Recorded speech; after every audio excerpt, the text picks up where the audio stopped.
Here I am going to show you how we can correctly break apart a chemical formula. As we know, chemical formulas are made up of three special parts.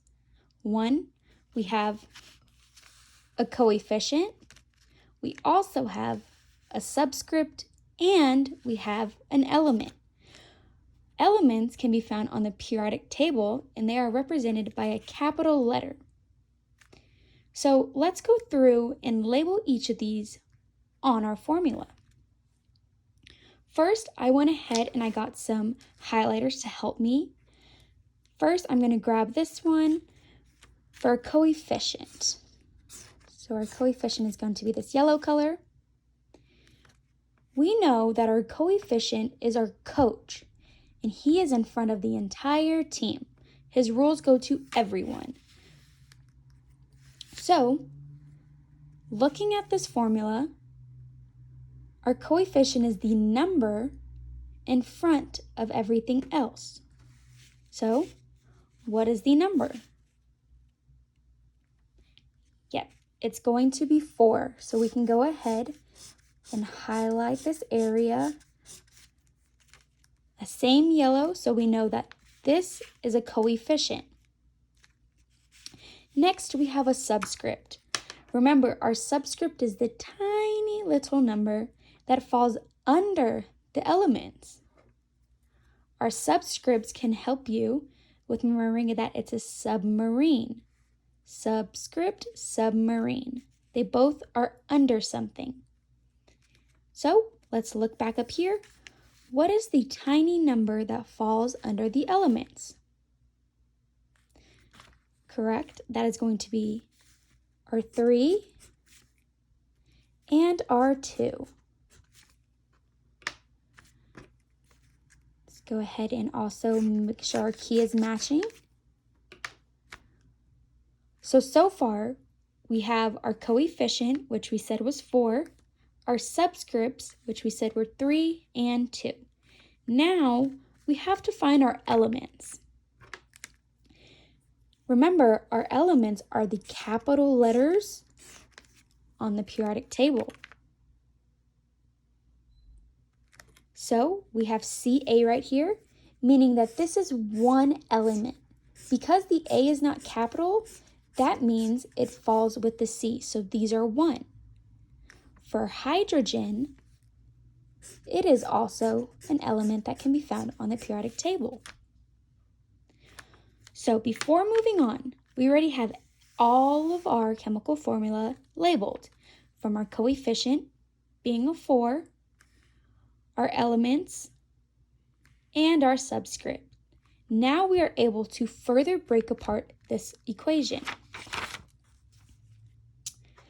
Down here, I have written number of molecules, elements, number of atoms of each, and total atoms. So in this one, our coefficient is known as a molecule. So in this formula, we have a total of 4 because 4 is our coefficient. So right here, I'm going to write 4.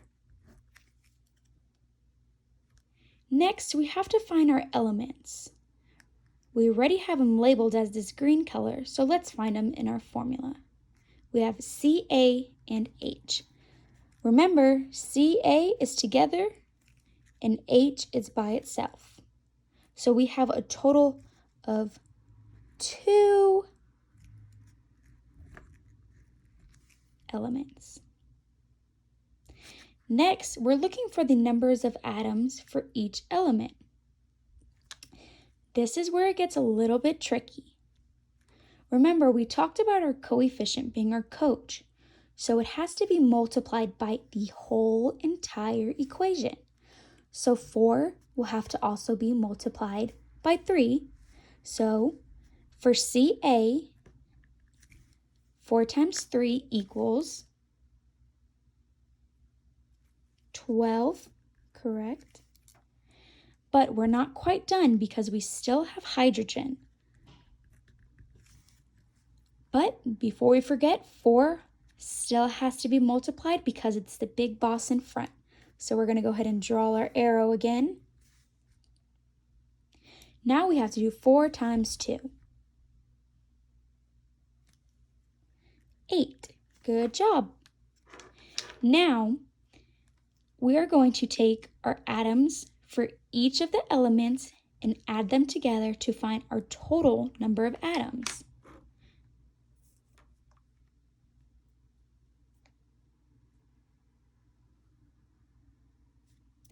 All right, so you should have added 12 plus 8 to get a total of 20 atoms. Let's go through it one more time before we leave. So we have a chemical formula, which is made up of coefficients, subscripts, and elements. The coefficient is required to be multiplied by the entire equation. You can remember coefficient as the coach. The coach's rules go for the entire team. Next, it's made up of subscripts as well. Subscripts are the tiny little numbers that fall under the element. You can remember subscript as a submarine. Finally, we have elements that can be found on the periodic table and are represented by capital letters. So we have Ca and H. All of this together got us a total of 20 atoms. Please make sure you copy this down in your notebook and save the notes. I would highly recommend using colored pencils, crayons, or highlighters to use for your key.